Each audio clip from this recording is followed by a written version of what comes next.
দক্ষিণ রাজাপুর মৎস্যজীবী পাড়া কবরস্থানের উন্নয়ন কল্পে তাফসিরুল কোরআন মাহফিল। এই মাহফিলের সঙ্গে যারা সম্পৃক্ত রয়েছে, আল্লাহ তাআলা সকলকে যেন হায়াতে তয়্যিবা দান করেন। আলহামদুলিল্লাহ, আল্লাহ তাআলার প্রতি লাখো কোটি শুকরিয়া যে মহান রব্বুল আলামিন আমাদেরকে দয়া করিয়া, মায়া করিয়া, মহব্বত করিয়া দুনিয়াবি সমস্ত কাজ থেকে আল্লাহ তাআলা আমাদেরকে আলাদা করে আল্লাহ তাআলার কিছু কথা বলা এবং শোনার জন্য আমাদের সকলকে উপস্থিত হওয়ার তৌফিক দান করেছেন। এই জন্য সকলে দিল থেকে মহব্বতের সাথে শুকরিয়া আদায় করি আলহামদুলিল্লাহ। আমি যে আয়াতটি তেলাওয়াত করেছি, আল্লাহ তাআলা চাহে তো ইনশাআল্লাহ এই আয়াতের উপরে কিছু আলোচনা করার চেষ্টা করব ইনশাআল্লাহ। আল্লাহ রাব্বুল আলামিন বলেন, ইন্নাল্লাহা ইয়া'মুরু বিল আদলি ওয়াল ইহসান ওয়া ইতা'i যিল কুরবা ওয়া ইয়ানহা 'আনিল ফাহশা'i ওয়াল মুনকারি ওয়াল বাগই ইয়া'iযুকুম লা'আল্লাকুম তাযাক্কারুন। আল্লাহ রাব্বুল আলামিন এই আয়াতের দ্বারা মানুষদেরকে বুঝাইয়া দিচ্ছেন, রে মুসলমান, দুনিয়ার জিন্দেগিতে যত মাখলুক আমি আল্লাহ তাআলা সৃষ্টি করেছি, সমস্ত মাখলুক আরেকটা মাখলুকের প্রতি যেন ইহসানওয়ালা হয়, দয়াবান হয়। একজন মাখলুক হয়ে আরেকজন মাখলুকের প্রতি যদি ইহসানওয়ালা, দয়াবান হয়, আল্লাহ তাআলা বলতেছেন, বান্দা তোমরা দুনিয়ার জিন্দেগিতে যদি একটা মানুষ আর একটা মানুষের সঙ্গে যদি ইহসানওয়ালা হয়ে যাও, দয়াবান যদি হয়ে যাও, একজন মানুষ হয়ে আরেকজন মানুষের প্রতি তোমরা যেমন ইহসান করেছো, দয়া করেছো, আমি আল্লাহ তাআলার যত রহমত আর যত দয়াবান আছে সমস্ত রহমত আর বরকত তোমার বান্দার উপরে আমি দান করব। সবাই বলেন সুবহানাল্লাহ।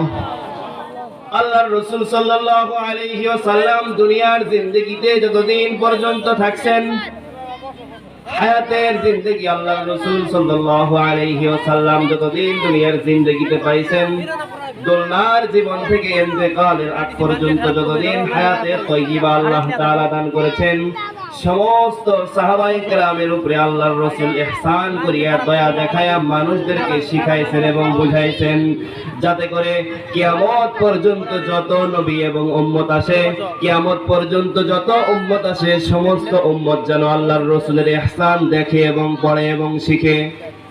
আল্লাহর রাসূল সাল্লাল্লাহু আলাইহি ওয়াসাল্লাম দুনিয়ার জীবন থেকে ইন্তেকালের আগ পর্যন্ত যতদিন হায়াতে তয়্যিবা পাইছেন, পুরা জিন্দেগি ইহসান করেছেন, সাহাবায়ে কেরামের উপরে দয়া করেছেন। যেমন আল্লাহর রাসূল যখন আল্লাহর রাসূল যখন জন্মগ্রহণ করছেন, জন্মগ্রহণ করার সঙ্গে সঙ্গে হাউজের নিচের পানি আল্লাহর রাসূলের ভালোবাসায়, আল্লাহর রাসূলের মহব্বতে হাউজের নিচের পানি আল্লাহর রাসূলের ভালোবাসায় একবারে মুখে উঠে চলে আসছে। বলেন সুবহানাল্লাহ।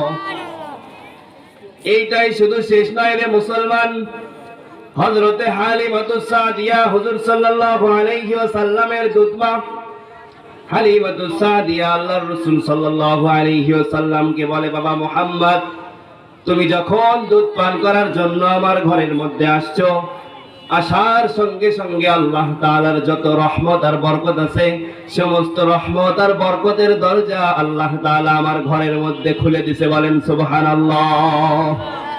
হালিমাতুস সাদিয়া মুহাম্মদুর রাসূলুল্লাহ সাল্লাল্লাহু আলাইহি ওয়াসাল্লামকে বলে, বাবা মুহাম্মদ, তোমাকে আমি একটা প্রশ্ন করতে চাই।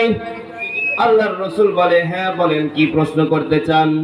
বলতেছে, তুমি যতদিন পর্যন্ত আমার ঘরের মধ্যে দুধ পান করেছো, যতদিন পর্যন্ত তোমাকে আমি দুধ পান করাইছি, ডান স্তনের মধ্যে যখন তোমার মুখ লাগাইতাম তুমি দুধ পান করতে, বাম স্তনের মধ্যে যখন তোমার মুখটা লাগাইতাম তুমি দুধ পান করতে না। এটার কারণটা কি?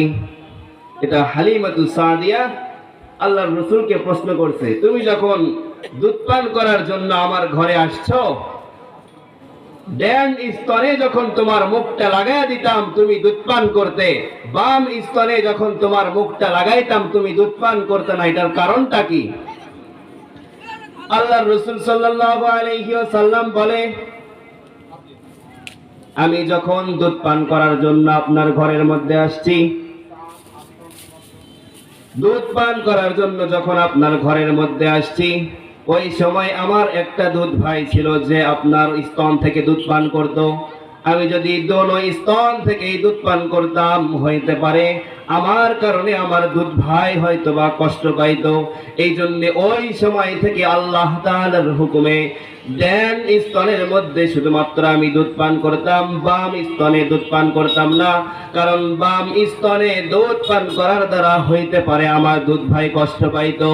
এই জন্য আল্লাহর রাসূল সাল্লাল্লাহু আলাইহি ওয়াসাল্লাম দুনিয়ার জীবন থেকে ইন্তেকালের আগ পর্যন্ত সাহাবায়ে কেরামকে ইহসান করিয়া ভালোবাসা দেখায়া মানুষদেরকে শিখাইছেন এবং বুঝাইছেন যে একজন মানুষ হয়ে আরেকজন মানুষের প্রতি ইহসান যদি তোমরা করো, একজন মানুষ হয়ে আরেকজন মানুষের প্রতি যদি তোমরা ভালোবাসা দেখাও, হইতে পারে আল্লাহ তাআলা এই ভালোবাসার বিনিময়ে আল্লাহ তাআলার যত ভালোবাসা আছে সমস্ত ভালোবাসা একটা মানুষের মধ্যে আল্লাহ তাআলা দান করবে। বলেন সুবহানাল্লাহ।